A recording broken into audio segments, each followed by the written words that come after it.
Welcome to the TMR Media News Roundup. Here are the stories making headlines today. Coronavirus cases in the country rose to 50 on Monday after the Ministry of Health confirmed 8 more cases out of 84 samples that were analyzed within the last 24 hours. Health Cabinet Secretary Mutahi Kagwe said 1,211 persons who came into close contact with confirmed cases are still being processed, with 231 who have tested positive having been discharged after completing a mandatory quarantine period. On the same note, Health Cabinet Secretary Mutahi Kagwe on Monday urged those who live in urban areas, specifically in Nairobi, not to travel to rural areas as a precautionary measure to curb the spread of the coronavirus, especially among the elderly. The CS said Nairobi remains the epicenter of infections, leading with 34 cases, followed by Kilifi with 6, with Kitui County registering its first case on Monday. The Ministry of Education is working with county governments to identify at least 20 boarding schools in each devolved unit, which will be converted into makeshift hospitals for COVID-19 patients should the cases recorded in the country increase.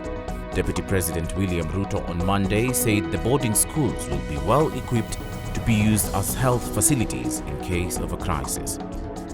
The Ministry of Health says it is now projecting that the country could have at least 10,000 coronavirus cases by April 30th. Speaking during the ministry's daily briefing, Acting Director General of Health Dr. Patrick Omoth said a focus has extrapolated 1,000 cases by the end of the first week of April.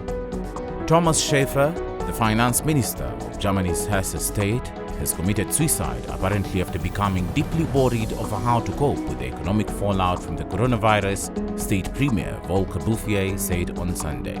Schäfer, aged 54, was found dead near a railway track on Saturday. The Wiesbaden Prosecution's office said they believe he died by suicide. And finally, Zimbabwe on Monday began enforcing a 3-week lockdown in its fight against the coronavirus after the disease left 1 person dead and infected 6 others. President Emmerson Mnangagwa declared a 21-day total lockdown from Monday, curtailing movement, shutting most shops, and suspending flights in and out of the country. And that marks the end of our news roundup.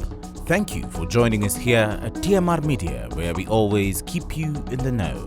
Remember to subscribe to the TMR Media channel for more breaking news as they happen.